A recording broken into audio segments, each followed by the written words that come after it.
Hi, I'm Taylor, and in this video we are going to explore and make a beat of sorts with the Teenage Engineering OPXY. We're gonna have to turn it on first.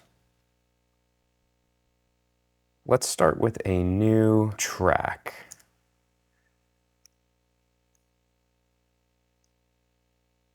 I typically don't rename these because it's really fiddly to rename.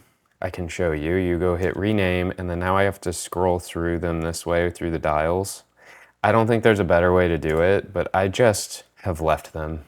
I haven't really found a reason not to leave them. As with a lot of the teenage engineering stuff, there is a little bit of a learning curve on the menu system, and I have an OP1 field, so I was like, oh, OPXY should be pretty similar with the menus. To me, it's very different, at least the way you get into like system settings and stuff, it's not quite the same. Once you're in the menu, it's fine, but the button combinations is not really that similar. So I'll do a really brief overview of this synth if you don't know anything about it.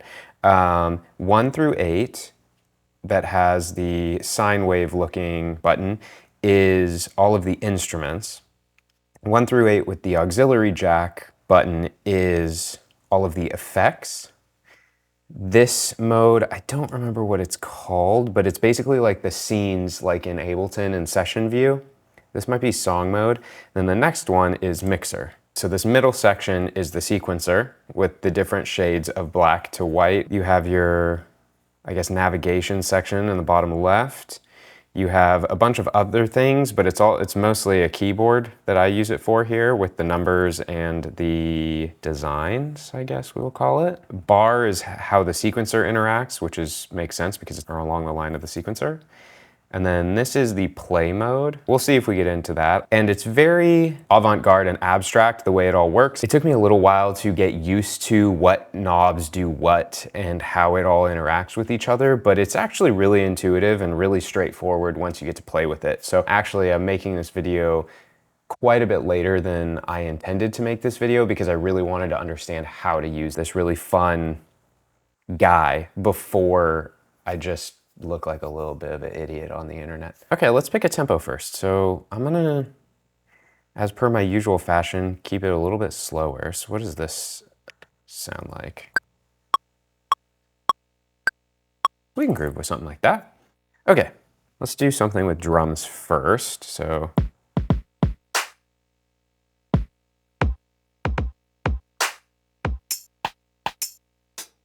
the one thing I've really noticed is I actually might need to bring in a drum kit that I like into this more because these drum kits are very cool, but they're not very me.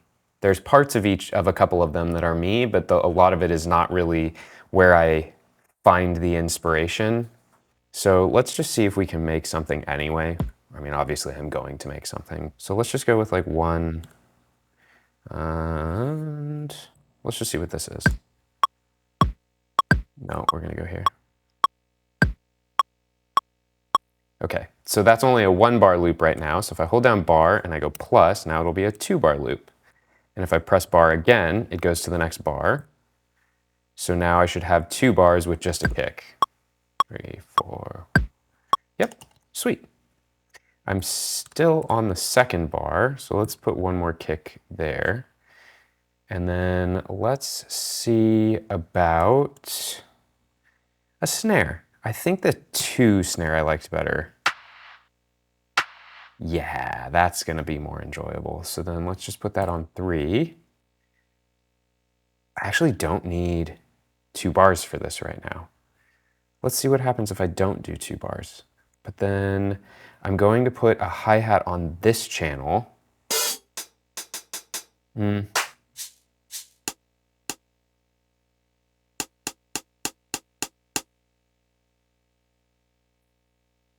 Let's put...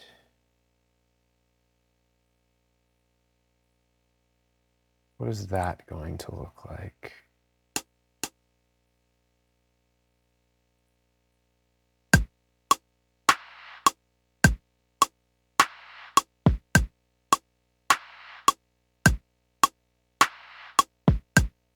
Okay, well already it's very boring to have the Where are we? Second bar. Maybe there.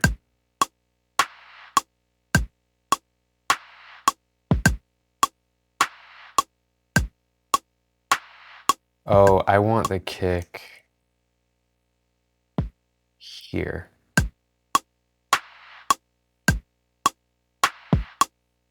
Okay, that seems pretty fun. Not the most exciting thing ever. So one of the things that I don't really like about this is the way that I have to use sends and make the drums. Like I shouldn't have to use 2 tracks.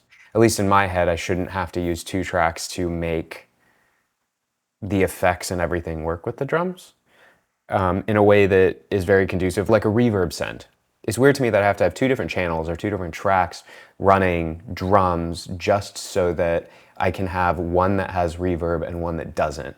So it actually works out in my favor that the snare that I wanted sort of already has reverb, but is on a separate channel from the kick and the hi-hat. That's also why I picked the hi-hat on the first one. So now if I go to the effects, or I have to hit the auxiliary channel and then go to effects. So the effects 1 is delay, effects 2 is reverb.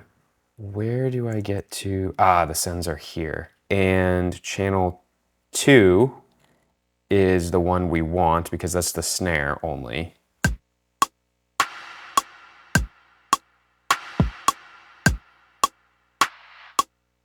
Yeah.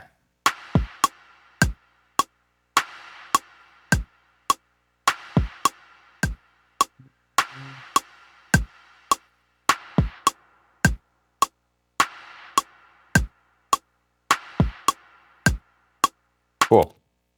That's probably a little bit too much, but you know, we'll cross that bridge when we get there. So at least we have a drum beat going, something that we can work with. Now let's go back to instruments. Let's go to Teenage Engineering. I think my favorite thing that they do is their synthesis engines. They're always a little bit creative in the way they look, which you can see. But beyond that, they all just sound really good. Like, this is weird. This just makes me so excited. I love this one. So let's play with this one first and find like a lead line.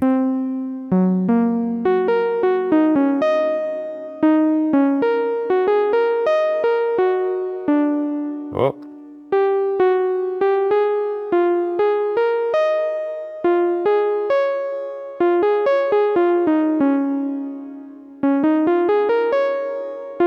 Great. What is this?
Okay, that's fine.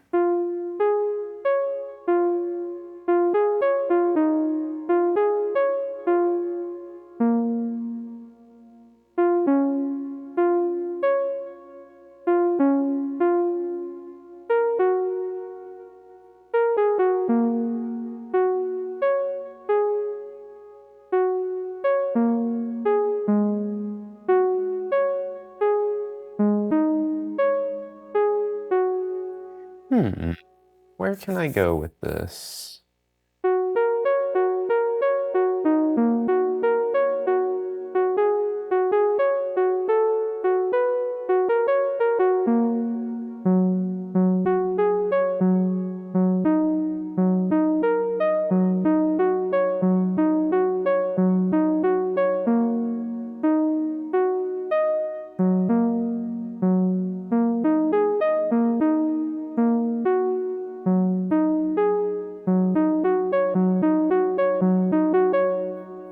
having a hard time coming up with something. Maybe we go to a chord first, like...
I don't know if I'm gonna be able to play that whole thing. I could try. Actually, let's just do this. What is this playing at? Okay, let's move this to, how do I, this is what I don't remember how to do. How do I make this quarter notes? I have forgotten. It's not the plus. Oh, the scale, right? Oh, it's here.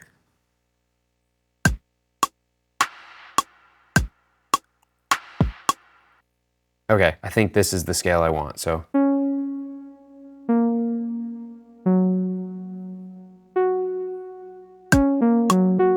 Yeah, sweet. So.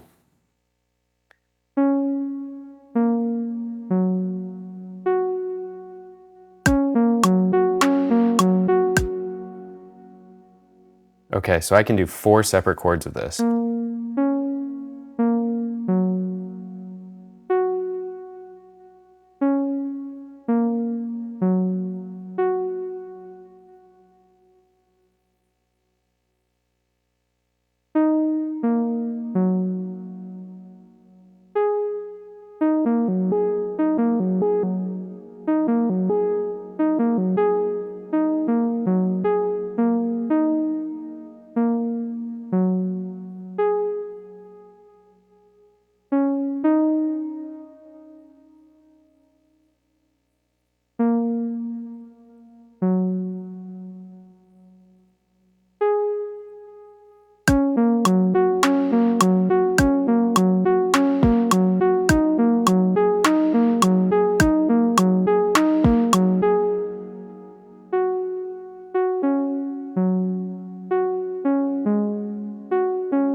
Okay.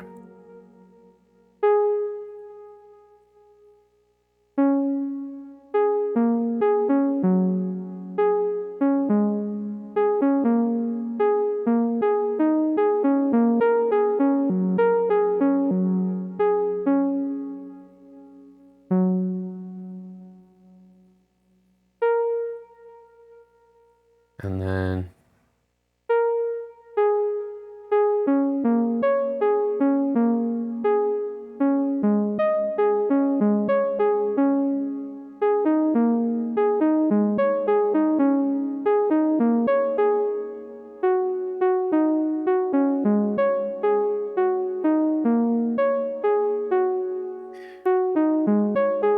No. Damn it.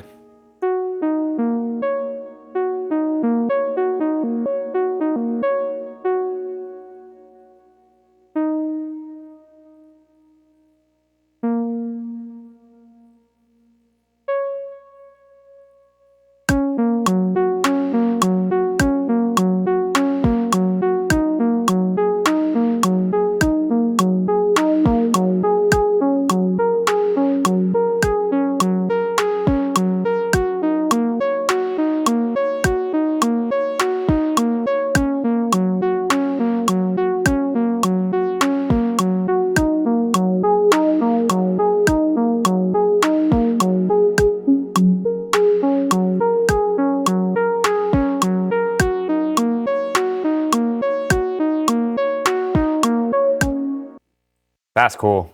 That's pretty sweet. I'm gonna save that right now just for good measure. Okay, now let's do a bass something or other. To change the instrument, we hold down Shift and click on the whatever track we're on. So we were on 3. So I can either go category or engine. So I'm gonna change to engine. And instead of prism, I would like to go to, oh boy, I've forgotten which one it is. What's dissolve? Nope, that's not what I wanted. Is it hard sync? No. Organ? No. I haven't even played with that one yet. Whoops. Wavetable? No. Haven't played with that one either. Let's go simple. Okay, so let's go. Oh, I guess I picked a patch.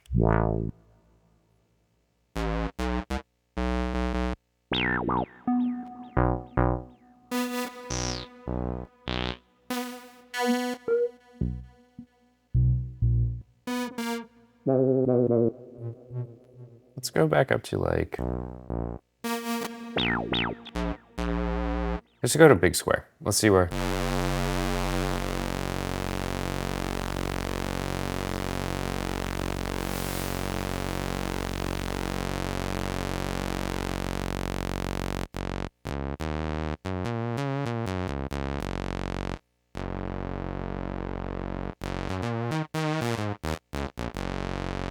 Stereo bass, I always joke with my friends that do live music. I'm like, let's do bass in stereo. And I'm usually the one running front of house, so I'm being facetious. And then I started playing with stereo on this with bass, and I'm like, oh, that's actually really exciting. So I'm gonna go against everything I say and know when I run front of house, and I'm gonna do a stereo bass.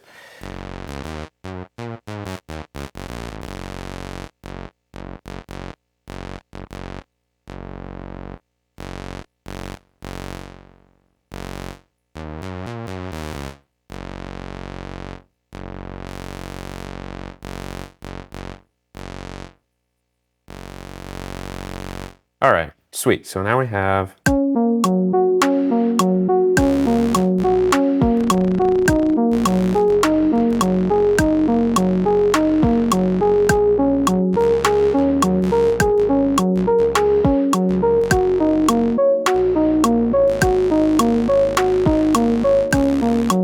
I need less.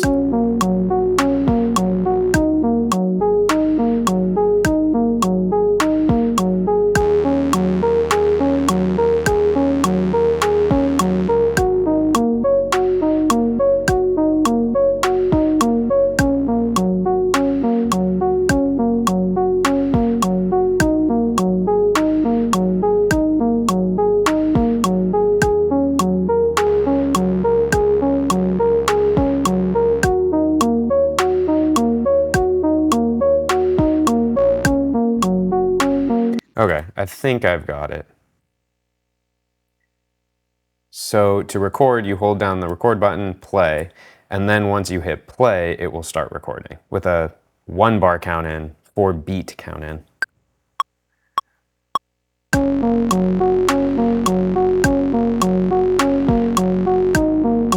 Oh, the other thing that's a little bit frustrating for me with this is you have to set the bars beforehand. So for me, I need to go in and I'm gonna set, I think it should be 4 bars, but I'm going to set it to 4 as the scale, so that should be fine. And it should be more than I'm going to record, and that's fine because I can always get rid of some later, I think, then instead of, I can't add it because it just starts looping itself with the sequencer. So let's try this again.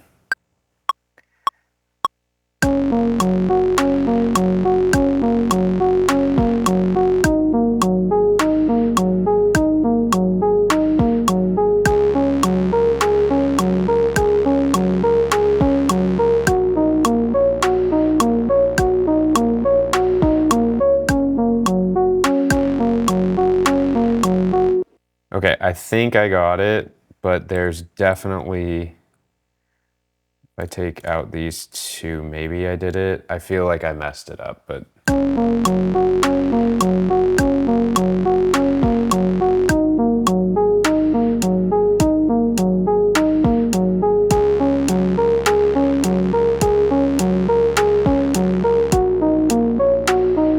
Yeah, it's a little funky. So shift, I think shift stop undoes whatever I did. No, sorry, shift record undoes what I did. So let's try this one more time.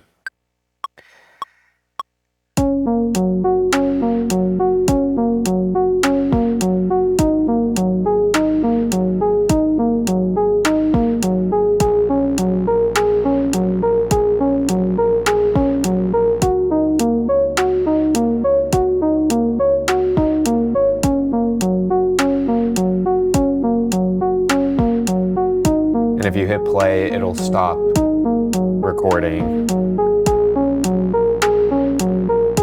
Dang, so this note, oh wait, let's just get rid of it and go. And if I hold that down to go here, let's see, I have not done this. It's always been 100% velocity, so let's see if this was gentle based off my velocity. See, it didn't do it. So that's something I haven't quite dialed in, and if you know how to do this and you have one of these, please let me know. But that's something that's really frustrating for me is I can't, it says it's already the length of this.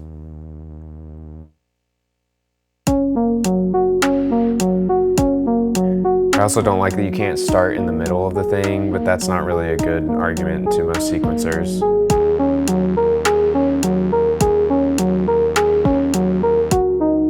See, I'm just gonna redo this. Okay, so I can't undo it. So I need to go here, and this is 3, so I'm gonna clear it. Now it's gone. So now I'm gonna go back and I'm gonna re-record it because, oh, I forget that if you hit record it does it. Yeah, so.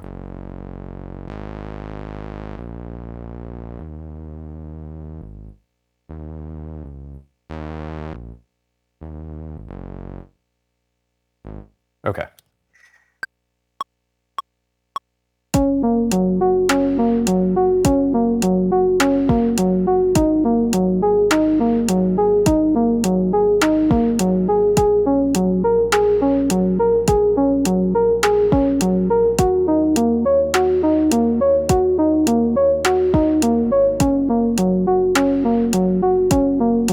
That's better.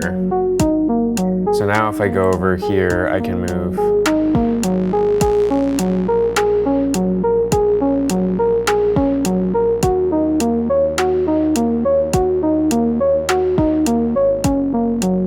Love that. Love that. Let's save that. Let's go. Let's play with what makes the OPXY special now that we have a little bit more of a beat and everything, which would be, I don't remember what it's called exactly, but it's channel 2 on the auxiliary tracks. It's all of the beat mashing and like live mixing features. So let's just play the loop and I'll just go through some of them.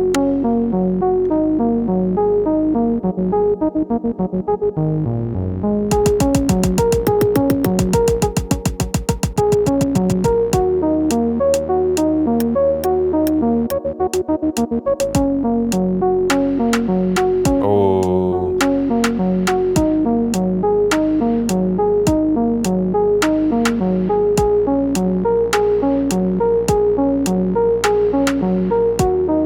Ooh, let's record that.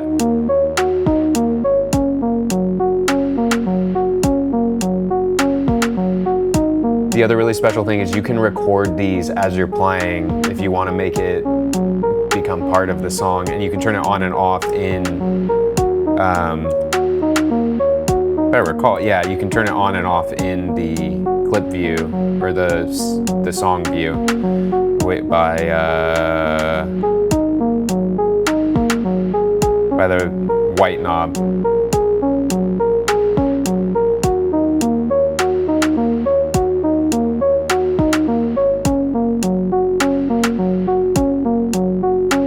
Oh, what I didn't do, I'm realizing now, is this is a 1-bar loop. Okay, so, okay.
That's fun. I like this one.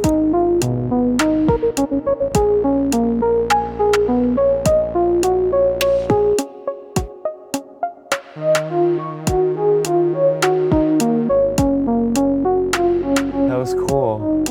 Like the like held note. I can keep going on this for so long and just get lost in making stuff. Just a little wrap up. I really enjoy this as a tool to help me be creative. There's a lot of things that make it very in its own world and stuck in the box of the OPXY. Like there's not a great way to get the songs out of it currently. And some of the little quirkiness of the sequencing, but I really love that I can plug a USB in and get MIDI, and I can plug in an 1/8 inch and get MIDI out or CV out, and it syncs the CV pitch flawlessly. I don't have to use my scales to do that with the modular stuff or anything. It stays very in key and is tuned right from the beginning. I guess the elephant in the room that everyone talks about is that it's expensive, but I mean, a lot of music gear is, so it is what it is. I love Teenage Engineering products. They're really beautiful. They're designed really well. The menu divingness is a little bit cumbersome, but the OPXY is actually the easiest to me. I don't know if that's because sequencing makes a lot of sense to me or exactly what in this translates better than the OP1 field does for me, but it does. This does feel a lot like the Ableton Move in the feature set and what you can and can't do with it. Honestly, in my head, I compare it a lot to the Ableton Move, and you know what? Maybe that's the video I do next week. I think that's what I'm gonna do. So if you like what I'm doing, please like, please subscribe, please let me know what else you'd like to see. Let me know what you think of the OPXY. I'm really curious if you have one or if you've played with one and how you feel about it. I'll see you on the next one.